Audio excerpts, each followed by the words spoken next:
Assalamualaikum warahmatullahi wabarakatuh dan selamat sejahtera. Nama saya Nur Aswara Ayu binti Muhammad Hanafiah dari SMK Subang Bestari, dibimbing oleh Puan Rosnita binti Muhammad Zin. Saya dan rakan-rakan yang lain daripada kumpulan 8 akan membincangkan tentang bab 4 iaitu percukaian. Soalan yang pertama, antara berikut yang manakah merupakan kepentingan cukai? Yang pertama, pertumbuhan ekonomi. Yang kedua, pendapatan kerajaan. Yang ketiga, pembangunan infrastruktur. Dan yang keempat, pembiayaan swasta.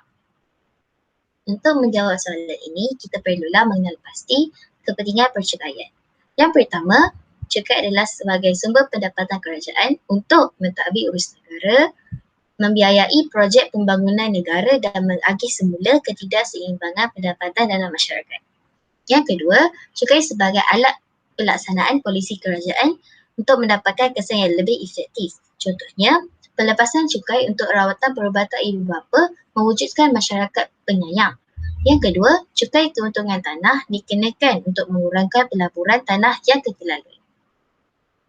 Yang ketiga, cukai sebagai kawalan penjualan barangan atau perkhidmatan. Cukai dikenakan pada sesuatu barangan atau perkhidmatan supaya pembelian barangan atau penggunaan perkhidmatan berkurang. Contohnya, cukai rokok, cukai arak dan cukai perjudian. Yang keempat pula ialah alat keuangan untuk menstabilkan ekonomi. Pada keadaan tertentu, cukai merupakan salah satu daripada alat keuangan untuk menstabilkan ekonomi. Maka, dapat kita lihat bahawa pilihan jawapan yang pertama selaras dengan isi yang keempat. Dan pilihan jawapan kedua dan ketiga selaras dengan isi yang pertama. Jawapan bagi soalan pertama ialah C, 1, 2 dan 3. Seterusnya, saya Siti Alisha akan menerangkan soalan 2. Antara berikut yang manakah pendapatan bercukai? 1. Yuran sekolah, 2. Pekerjaan, 3. Dividen, 4. royalti. Saya akan memulakan soalan ini dengan menerangkan definisi pendapatan bercukai. Pendapatan bercukai boleh diperoleh dengan jumlah pendapatan tahunan, tolak pengecualian cukai, tolak pelepasan cukai. Jadi secara ringkasnya, pendapatan bercukai merujuk kepada pendapatan yang asas kita guna untuk mengira cukai yang perlu dibayar oleh seseorang individu. Kalau kita tengok satu persatu pilihan jawapan yang diberi, yang pertama sekali yuran sekolah. Yuran sekolah merujuk kepada yuran pengajian yang dikenakan pelepasan cukai. Oleh itu, ia bukan pendapatan bercukai. Yang kedua, pekerjaan. Pendapatan dari majikan yang perlu dikenakan cukai. Jadi, ia adalah pendapatan bercukai. Dan ketiga, dividen. Keuntungan yang dibayar kepada pemegang saham yang perlu dikenakan cukai. Jadi, ia juga adalah pendapatan bercukai. Dan akhir sekali, royalti. Pembayaran untuk sesuatu aset yang perlu dikenakan cukai. Jadi, ia juga adalah pendapatan bercukai.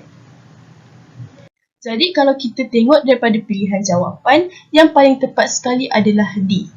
Sedikit tips untuk soalan yang berbentuk sebegini, kita perlu singkirkan dahulu pilihan jawapan yang kita pasti salah. Contohnya, yuran sekolah. Jadi, A dan C adalah jawapan yang salah. Jadi, kita perlu pilih antara B dan D. Jadi, D adalah soal jawapan yang paling tepat. Sekarang ni anda bersama Sarah. Kita di soalan ketiga. Puan Saripah mempunyai pendapatan bercukai RM76,860 pada tahun 2020. Beliau membayar zakat berjumlah RM750 pada tahun tersebut. Hitung pendapatan bercukai yang dikenakan ke atas Puan Saripah berdasarkan jadual kadar cukai pendapatan di bawah. So, kita boleh dapat lihat yang kita kena cari cukai pendapatan yang dikenakan ke atas Puan Saripah. Ada 4 penyelesaian untuk soalan ini. Yang pertama, hitung pendapatan bercukai. Pendapatan bercukai ini kita boleh dapat daripada formula jumlah pendapatan tahunan, tolak pengecualian cukai, tolak pelepasan cukai. Di sini kita boleh lihat apa itu jumlah pendapatan tahunan, pengecualian cukai dan juga pelepasan cukai. Oleh sebab hanya tertera pendapatan bercukai di sini, maka kita boleh dapat lihat bahawa pendapatan bercukainya ialah RM76,860. Soalan ini tidak tertera pengecualian cukai dan juga pelepasan cukai, maka kita hanya ambil nilai yang diberikan sahaja. Seterusnya, kenal pasti cukai dasar dan hitung cukai atas baki berikutnya. Di sini cukai dasar bagi pendapatan bercukai yang berjumlah RM76,860 adalah RM4,600 kerana ianya dalam lingkungan RM70,001 hingga RM100,000. Maka itulah cukai dasarnya.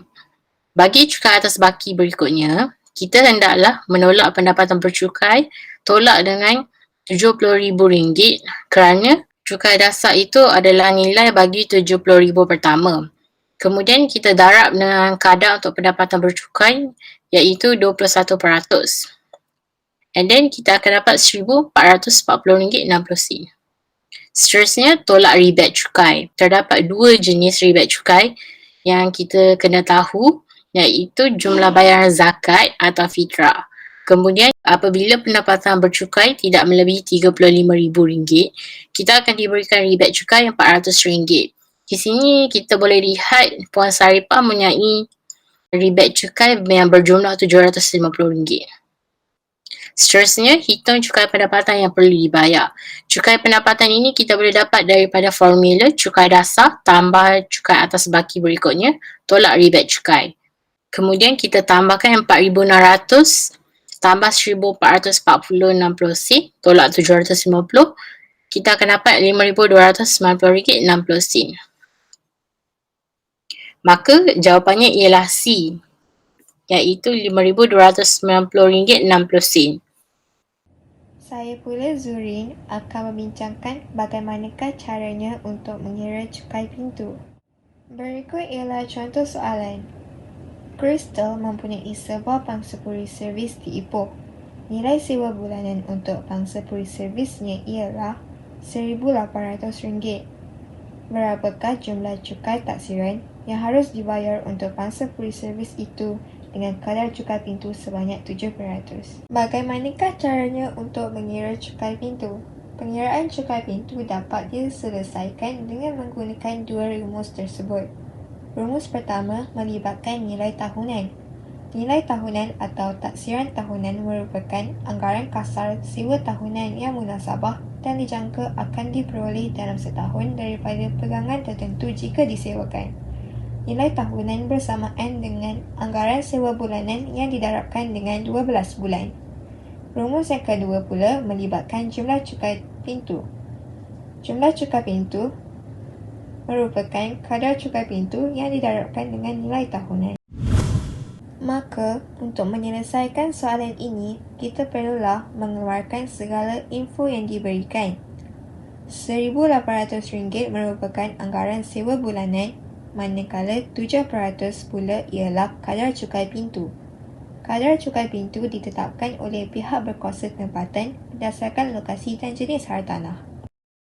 Jadi, dengan menggunakan kedua-dua rumus ini, dapatlah kita memperoleh jumlah cukai pintu yang perlu dibayar Crystal, iaitu sebanyak RM1,512. Maka, jawapan untuk soalan ini ialah A. RM1,512. Kini, tiba yang di perakhiran video. Kami berharap agar segala persoalan dapat dijawab. Kami juga berharap agar kita semua akan lebih memahami bab ini dengan lebih lagi. Sekian itu sahaja dari kami. Terima kasih.